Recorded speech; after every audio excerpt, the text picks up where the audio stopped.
یعنی رسول یہ فرما رہے ہیں کہ پیمانہ بتا رہے ہیں، یا تو علی کے چاہنے والے ہیں یا بغض علی رکھنے والے ہیں، بس دو ہی قسم کے لوگ ہوں گے، جنت اور جہنم کا تسویہ ہوگا۔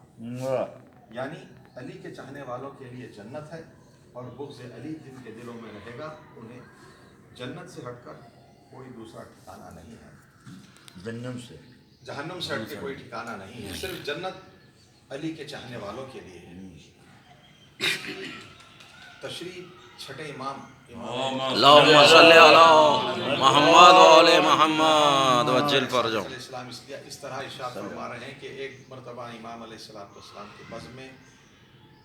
ایک شخص پہنچ کر سوال کرنے لگا کہ فرزند رسول اتنا بتلائیے کہ کیا علی کے اور آپ کے اجداد کے چاہنے والے جنت جائیں گے اگر وہ گنہگار ہوں گے تو؟ امام نے فرمایا کہ ہمارے اور ہمارے جد کے چاہنے والوں ہی کے لیے جنت ہوگی۔ تو پھر اس نے فرمایا کہ اللہ تو عادل ہے، پھر وہ شخص جو اگر جس سے گناہ سرزد ہوگا تو پھر اس کا حساب کیا ہوگا؟ تو امام نے فرمایا کہ ایسے مومنین جو ہمارے چاہنے والے ہیں، جو ہمیں دل سے چاہتے ہیں، اور اگر وہ کسی معصیت کا شکار بنتے ہیں یا گناہ سرزد ہوتا ہے تو اس کی سزا انہیں دنیا ہی میں ملتی ہے۔ تو اس پوچھنے والے نے پوچھا کہ فرزند رسول وہ کیا گناہ وہ کیا سزا ہوتی ہے؟ تو امام نے فرمایا کہ کبھی کسی انسان سے کچھ غلطیاں ہو جاتی ہیں تو پروردگار عالم اس پر ظالم حکومت کو مسلط فرماتا ہے، کیا بات ہے صاحب، اور اس سے اس کو جو تکلیف پہنچتی ہے اس سے اس کے گناہ دھل جاتے ہیں۔ اس نے پوچھا کہ اور اگر اس کے گناہ اتنے زیادہ ہوں کہ اس سے بھی نہ دھلیں؟ تو امام نے فرمایا کہ کبھی اس کے مال کے فائدہ ہونا جہاں یقینی تھا وہ نقصان میں بدل جاتا ہے، تو مالی نقصان ہو جاتا ہے، وہ رنجیدہ ہو جاتا ہے، اس کے گناہ دھل جاتے ہیں۔ کبھی نہ آنے والی موت کسی کے گھر میں آ جاتی ہے، کبھی کوئی گھر والا گزر جاتا ہے، تو اس طرح سے اس کے گناہ بھی نہیں بخشے جاتے ہیں۔ اس طرح سے ہر دفعہ وہ پوچھتا جا رہا تھا کہ اور بھی گناہ زیادہ رہیں تو پھر کیا ہوگا؟ بس چند سوالوں کے بعد جب اس نے یہ سوال کیا کہ فرزند رسول اس کے بعد بھی اگر اس کے گناہ اتنے ہوں کہ اس کی معافی نہ ہو، تو بس امام نے فرمایا، چہرے کا رنگ بدل گیا امام کا، کہنے لگے ملعون ہے تو مجھ سے یہ کہلوانا چاہتا ہے کہ علی کے چاہنے والے کو جنت نہیں ملے گی، یہ ہرگز نہیں ہو سکتا، اس لیے کہ امام فرما رہے ہیں کہ علی کے چاہنے والے اور ہمارے اجداد کے چاہنے والے، محمد والے محمد سے محبت رکھنے والے جب محشر میں ہمارے سامنے آئیں گے تو ان کے سارے گناہ دھلے ہوئے رہیں گے، اور ہم ان کی شفاعت کریں گے، اور ہم انہیں اس طرح سے شفاعت کریں گے کہ آب کوثر سے غسل لے کر جنت میں داخل ہوں۔ اللہم صلی تو علی آپ محمد اندازہ لگائیے کہ علی کی محبت کس طرح سے یہ پیمانہ بتلایا گیا ہے۔ رسول اللہ کا ارشاد ہے، یہ بس نہیں ہے، ایمان رسول اللہ جو فرماتے ہیں وہ مشیت الہی ہوتی ہے۔ بس دو ہی صورتیں ہیں کہ رسول اللہ فرما رہے ہیں کہ یا تو علی کے چاہنے والے ہیں یا علی کے دشمن ہیں، یعنی یہ طے پایا ہے کہ علی میزان ہے، اور خود مولا کائنات منبر کوفہ سے فرما رہے ہیں کہ انا میزان اللہ۔ پوچھنے والے نے جب پوچھا کہ یا علی اس دنیا میں تو ہم وعدے کر رہے ہیں اور آپ ہمارے ساتھ موجود ہیں، لیکن میدان حشر میں ہم آپ کو کہاں تلاش کریں؟ تو مولا نے فرمایا میں میزان ہوں اور تم سے میں وہیں ملوں گا۔ بہرحال یہ وہ باتیں ہیں کہ جہاں پر ہم کو محمد و آل محمد علیہ السلام سے کس طرح سے محبت رکھنا ہے وہ بتلایا جا رہا ہے، اس لیے کہ یہی وہ محبت ہے جو ہمیں شفاعت دلا سکتی ہے۔ اس لیے کہ بغیر اس کے ہمارا کوئی سرمایہ، ہماری کوئی عبادت، کسی قسم کا عمل، ہاں عمل خیر ہے اس کی سزا، اس کی عمل خیر کی جزا ضروری ہے، وہ عمل خیر کی جزا قیامت کے دن ملے گی۔ اب رہا یہ کہ وہ لوگ جو رسول کے دور میں خوشنودی رسول کے لیے مولا کائنات کی ولایت کا اقرار کر رہے ہیں، اور جب علی کی ولایت کا اعلان میدان غدیر میں کیا گیا تو ساری امت نے اقرار کیا ولایت کا، اور اس